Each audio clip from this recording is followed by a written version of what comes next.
के जो है मुख्तलिफ जो इनके वेपन्स हैं, चार्जर्स हैं, बुलेट्स आपको नज़र आ रही हैं इसकी, ठीक है। और 3 हैंड ग्रेनेड्स आप देख रहे हैं यहाँ पे वो मौजूद हैं, रॉकेट लॉन्चर और इसके 3 अदद गोले इसके साथ मौजूद। ये सारी रिकवरी जो है वो आपके सामने टेबल पर डिस्प्ले की हुई है। तो ये इससे रिकवरी हुई है। ये देख के आप अंदाजा लगा लें कि एक बंदा अगर रॉकेट लॉन्चर तक अपने पास रखता है, उसके पोजेशन से मिलती है और रिकवर हो रही है, तो ये किस लेवल का जो है वो एक इश्तिहारी भी होगा, किस लेवल का दहशतगर्दी के वाकयात में मुलविस भी होगा। किसी भी कैपेसिटी में हो सकता है, वो दहशतगर्दों को पनाह देने वाला भी हो सकता है, उनके साथ फैसिलिटेटर भी हो सकता है, सेफ हेवन्स प्रोवाइड करने वाला भी हो सकता है, खुद भी हो सकता है। तो पुलिस के साथ भी इसके जो असॉल्ट ऑन पुलिस के केसेस भी 353 की जो सेक्शन में एक एफआईआर देख रहा हूँ, उसमें भी इसके पुरानी एक एफआईआर है जिसमें पुलिस के साथ भी जो है इसका वो पे फायरिंग के वाकयात में इसकी एफआईआर मौजूद है। तो आपकी तवासत से बस एक पैगाम देना चाहेंगे कि इस तरह के जो भी क्रिमिनल्स हैं, जो हाई प्रोफाइल टारगेट्स और क्रिमिनल्स हैं, वो हमारी लिस्ट पे हैं। और जो है पब्लिक को भी जो है वो हम थोड़ा सा बता दें कि जितनी भी आप लोगों की, क्योंकि पब्लिक की इन्फॉर्मेशन सबसे ज़्यादा अहम है। आप लोगों की इन्फॉर्मेशन, पब्लिक की इन्फॉर्मेशन जितना ज़्यादा, क्योंकि आप लोग इस इलाके के लोग हैं, आप ज़्यादा हमें अच्छा बता सकते हैं। तो जितना भी आप लोग जो है वो हमें इन्फॉर्मेशन देंगे, हम इनके पीछे उतनी ज़्यादा एफर्ट करेंगे। और बाकी हमारे अपने सोर्सेज भी हैं, हमारी जो सिविल इंटेलिजेंस एजेंसीज हैं जो पुलिस के साथ कोऑपरेट करती हैं, उसमें स्पेशल ब्रांच है, हमारी डिस्ट्रिक्ट सिक्योरिटी ब्रांच है, आईबी है। सारा सबको यूटिलाइज करके, सारा होमवर्क करके, सारी इंटेलिजेंस गैदर करके, इंफॉर्मेशन कलेक्ट करके, उसके बाद फिर हम ये कार्रवाइयाँ करते हैं। तो पब्लिक से गुजारिश है कि जिसके पास जिस लेवल की भी इंफॉर्मेशन है, आप बताएं आके। डीपीओ साहब का ऑफिस हर वक्त अवेलेबल है, मैं इजीली अवेलेबल हूँ। ओपन डोर पॉलिसी है कि हर वक्त जो है एसपी ऑपरेशंस का ऑफिस खुला है, उसमें आके बताएं और आपका नाम बिल्कुल सीधा राज में रखा जाएगा। हमें क्रिमिनल से लेना देना है, हमने उसको पकड़ना है, उसको अरेस्ट करना है, उसको पेश करना है। हमें किसी इंफॉर्मेशन वाले का क्या से लेना देना है। हमें इंफॉर्मेशन दे और हम उस पर कार्रवाई करें।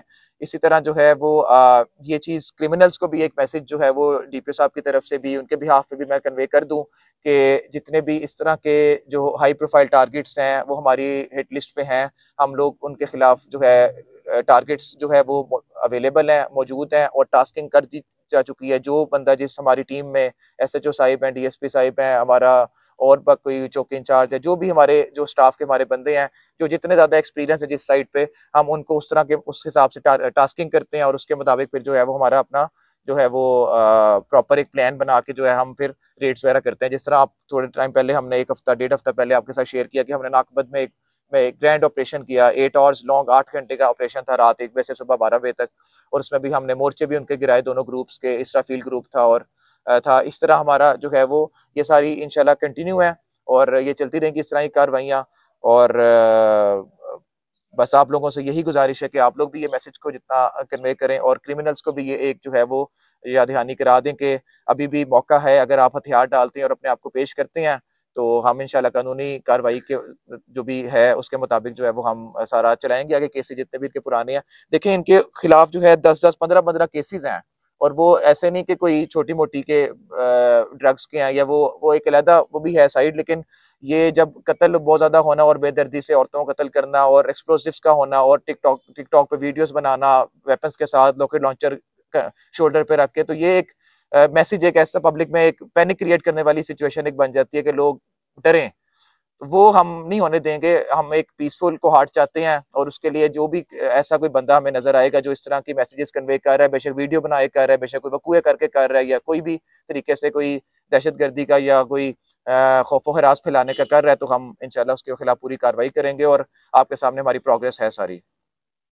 बिलाल साहब, मेरा एक सवाल ये है कि ये तो आपने कार्रवाई की है और उससे पैदर पे कार्रवाइयाँ डीपीओ साहब की कार्रवाइयाँ हो रही हैं और पैदर पे प्रेस कॉन्फ्रेंसें भी हो रही हैं। फायद महमूद साहब थे फिर से डीपीओ साहब, फिर से 2 जनवरी पहले, तो हमने उनको कहा था एक प्रेस कॉन्फ्रेंस में कि करीम अवस खान, करी बनूरियान, करी ढोलेवाल, ये जो इलाका है, ये पीरा बाजार चौक, ये हार्ट प्लेस है। यहाँ पर एक डॉक्टर पे हमला हुआ, एक सहाफ़ी पे हमला हुआ और उस दिन सीडीडी के एहलकार और एक शहरी पे दोबारा हमला हुआ। बिल्कुल। और उससे पहले एक और पुलिस एहलकार पे हमला हुआ जिसका ताल्लुक कचई से था। हमने बारहा का, अब उस इलाके की आवाम तंग आ चुकी है और जो भी फायर करने वाला शख्स है, जो भी अनासिर हैं, वो रूट लेते हैं डैम का। तो उस इलाके का आप क्लियर कब करेंगे? क्योंकि लोग इस बात पे मजबूर हो चुके हैं कि अब हम क्या करें, क्या अब हम खुद अपने हाथ पे वेपन्स उठाएं, क्या मसला है, क्यों उनको नहीं जी। पकड़ा जा रहा, क्योंकि 5 हमले यहाँ पर हो चुके हैं। अच्छा, इसका मैं आपको थोड़ा-सा अपडेट देता जाऊँ कि इस पे भी आपका बहुत शुक्रिया कि आपने इसको हाइलाइट किया, सबको भी पता लग जाएगा। इस पे ऑलरेडी जो है ना पिछले 4-5 दिनों से मेरी भी और डीपीओ साहब की और हमारी जो बाकी जो हमारे साथ हमारी सिस्टर इंटेलिजेंस एजेंसीज़ हैं, उनके साथ बड़ी डिटेल्ड मीटिंग्स होती रही हैं। अभी थोड़े दिन पहले हमारा परसों की बात है शायद हमारा जो ओटीएस लाइन है उधर भी हमारा विज़िट था और हमारे सारे आर्मी के ऑफिसर्स के साथ भी हमारी कोऑर्डिनेशन बहुत अच्छी चल रही है। तो ये जो आप 3-4 जगह बता रही हैं, इसमें मैं भी आपको 1-2 बता दूँ, सलमान तालाब और लाल घड़ी वाली साइड है, मसूद पार्क है। ये वाली साइड पे हमारा ये मतलब हमने यहाँ पे एक कॉम्बिंग ऑपरेशन का प्लान किया हुआ है कि हमने हाउस टू हाउस जाके सर्च भी करनी है और हमने वो सारा करना है और अभी इसकी अप्रूवल थोड़ा-सा हम अब हमारे डीआईजी साहब भी अभी वापस आए हैं, वो छुट्टी पे गए हुए थे, तो थोड़ा-सा वो हम चीज़ें फाइनलाइज़ कर लें, इंशाल्लाह वो करना है।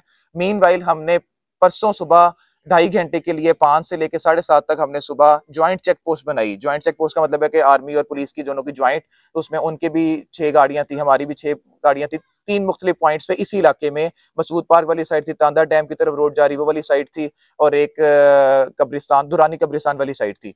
वहां पे हमने जो है वो 3 डिफरेंट पॉइंट्स पे हमने ज्वाइंट चेक पोस्ट लगाई।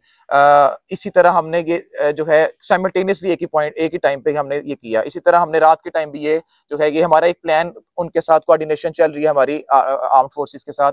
तो हमारा कोशिश पूरी है, जिस तरह हमें इंफॉर्मेशन और मिलती है और वहाँ पे और हमें टारगेट्स का पता लगता है, हम इंशाल्लाह वहाँ पे भी जिस तरह हमने नाकबंद का एक ऑपरेशन किया, अल्लाह के फजल करम से वहाँ से बड़ा एप्रिसिएशन हमें मिल रही है कि वहाँ पे मतलब लोग वापस कोई क्रिमिनल इस तरह नहीं आ रहे और थोड़ा सुकून हो गया है, इस तरह की बातें भी आती हैं जब हम ऑपरेशन करते हैं। तो इंशाल्लाह ऑपरेशन हमने करने हैं और इलाकों में जाए करेंगे, जो जो इन्फॉर्मेशन मिलेगी जहाँ जहाँ से जो हमें मसले इस तरह के उठेंगे, जिस तरह आपने हाईलाइट किया, आपका बहुत बहुत शुक्रिया। तो पहले से हमारे नॉलेज में है, मैंने आपको अब अभी तक की उस इलाके की कार्रवाई बता दी है कि हमने ज्वाइंट चेक पोस्ट हमने स्टैब्लिश किया और उस पर कार्रवाई चल रही है।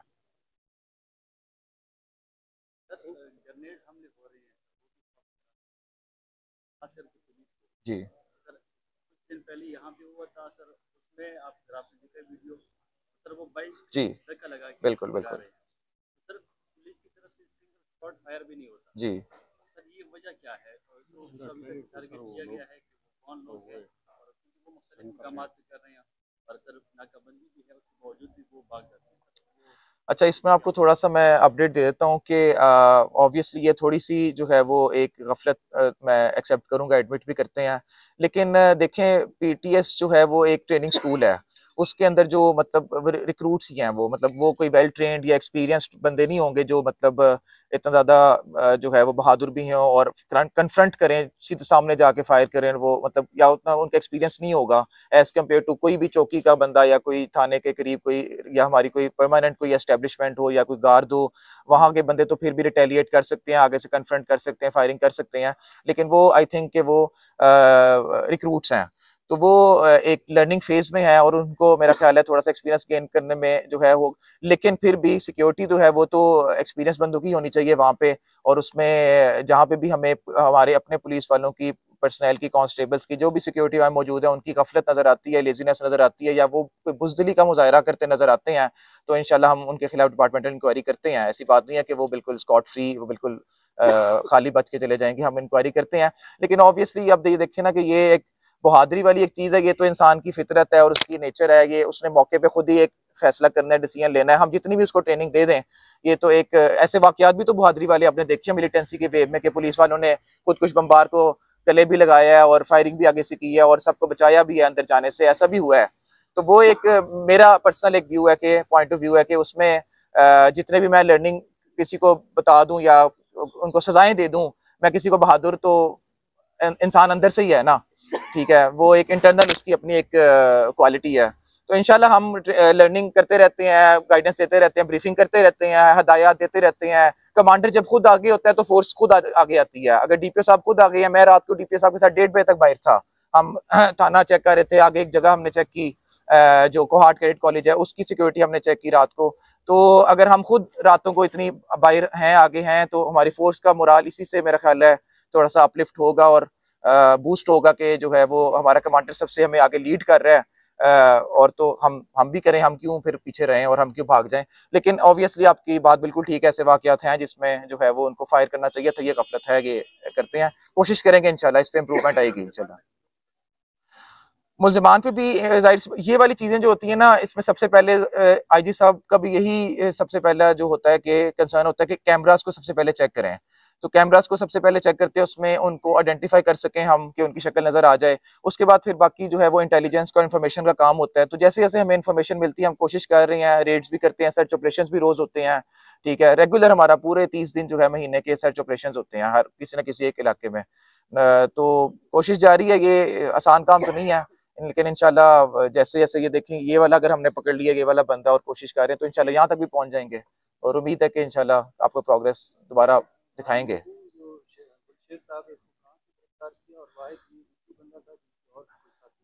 मौके से तो नहीं मिले थे, लेकिन इनका एक इन्होंने अपना एक ग्रुप बनाया हुआ था। इसमें मतलब कि ज़ाहिर-सी बात है, जो इस तरह के क्रिमिनल्स होते हैं ना, हार्डन्ड क्रिमिनल्स, हाई प्रोफाइल, वो फिर आपस में मिलते हैं। जिस तरह हमने नाकबंद में ऑपरेशन किया तो वहाँ पे एक बंदा हमें मिला, आपको पिछली प्रेस कॉन्फ्रेंस में बताया, आज़ेब उसका नाम था, जो कि पुलिस में ही था पहले। तो वो हम उसके पीछे, हमें हमारे ज़हन में नहीं था कि वो वहाँ पे होगा, लेकिन मतलब फॉर्च्यूनेटली वो वहाँ पे मिल गया हमें। तो ये जो जगह बना लेते हैं या मोर्चे बना लेते हैं या पहाड़ी किसी ऊपर इलाके में चले जाते हैं, तो वहाँ पे फिर इकट्ठे हो जाते हैं। तो अनफॉर्च्यूनेटली उसमें तो वो चूँकि अपने किसी घर आया हुआ था, अपने ससुराल के घर आया हुआ था, तो वहाँ पे तो वो अपने गिरोह के साथ नहीं आया हुआ था। तो वो वहाँ से तो वो अकेला ही रिकवर हुआ, और बाकी ये सारा सामान हमने मुख्तलिफ उसकी निशानी से। अभी हम इसको इंटेरोगेट करेंगे फर्दर, मजिस्ट्रेट से जो है वो पेश करके वहाँ से फिर कस्टडी लेंगे और फर्दर इसको इंटेरोगेट करेंगे। सारे केसेस में अपना सारा जो पुराने केसेस, सारी फाइल्स निकाले करेंगे। इंशाल्लाह कुछ ना कुछ और रिकवरी भी मिलेगी, बंदों की इंफॉर्मेशन भी मिलेगी, उन पे भी काम करेंगे इंशाल्लाह।